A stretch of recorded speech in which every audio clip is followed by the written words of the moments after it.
Boas palavras para um bom dia. Nós estamos numa sequência aqui de colher frases, ensinos interessantes, brilhantes das epístolas de Paulo. Às vezes, uma frase pode nos fazer refletir muito. E hoje nós estamos na segunda epístola aos Coríntios, de onde nós vamos tirar algumas coisinhas para meditarmos. Então, primeiro, uma frase famosíssima que todo mundo cita e que é bastante necessário a gente sempre citar, que a letra mata, mas o espírito vivifica, ou, como nessa tradução da Bíblia de Jerusalém, está dizendo que o espírito comunica a vida. Então isso significa, do ponto de vista da interpretação dos livros ditos sagrados da própria Bíblia, e de tantos outros livros que nós podemos examinar, não temos que ter uma leitura fundamentalista, dogmática, fechada, porque a letra, ela encarcera, ela mata, mas o espírito comunica a vida. Então temos que pegar o espírito da mensagem. Eu acho isso muito interessante, porque ele está se referindo justamente às escrituras antigas, e ele fala isso. Outra coisa interessante que está nessa mesma linha é que ele diz que onde se acha o Espírito do Senhor, aí está a liberdade. Olha só. Quer dizer, ao mesmo tempo que nós fizemos das religiões amarras, impositivas, repressivas, opressivas, Paulo está dizendo aqui, embora ele muitas vezes também seja repressor e opressor, mas ele entendeu dentro do espírito, não da letra, que onde está Deus está a liberdade. É lógico, porque nós temos liberdade plena diante de Deus. Ele nos deixa, inclusive, praticar as maiores barbáries para que nós aprendamos com os nossos erros e possamos ir construindo a nós mesmos dentro de um parâmetro de liberdade. Nós não somos escravos, somos filhos, Outra coisa que eu acho muito bonita, que esse é um trecho também famoso, ele diz o seguinte: somos atribulados por todos os lados, mas não esmagados, postos em extrema dificuldade, mas não vencidos pelos impasses, perseguidos, mas não abandonados, prostrados por terra, mas não aniquilados.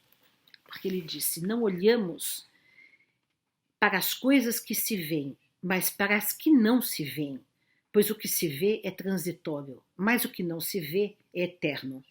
Por isso não nos deixamos abater. Pelo contrário, embora em nós o homem exterior vá caminhando para a sua ruína, para a morte, o homem interior se renova dia a dia. Então, vejam que coisa interessante. Quando justamente nós estamos dentro dessa conexão com o divino, com o sagrado, com aquilo que é eterno, nós podemos ser perseguidos, enfrentarmos todas as dificuldades, mas nós vamos sempre nos renovando por dentro, apesar do nosso corpo ir caminhando para a morte, porque estamos conectados com aquilo que é eterno, porque estamos vendo as coisas de cima da montanha, com um olhar espiritual, com um olhar de eternidade. Então aqui lutamos, aqui nos empenhamos, aqui somos perseguidos, aqui enfrentamos dificuldades, mas pomos a nossa esperança e a nosso futuro na eternidade.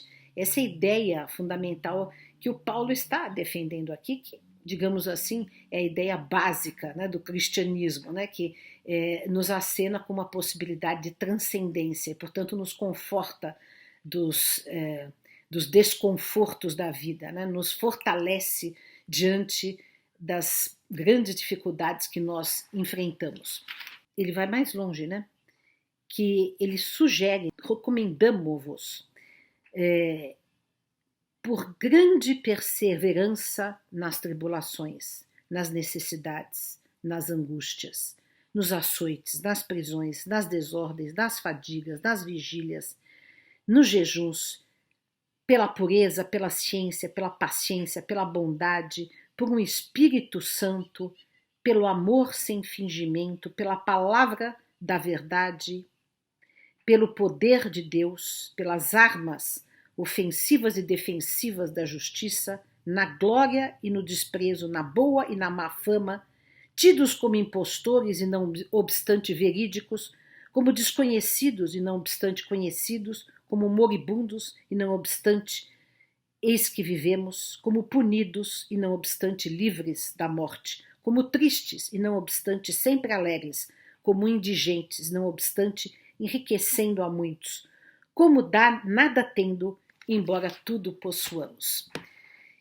O Paulo gosta, né, dessas antíteses, dessa linguagem quase barroca em que ele vai colocando aquilo que é divino, que é de Deus, que é a nossa alegria de estarmos nos sentindo como herdeiros de Deus, como participantes do reino, né?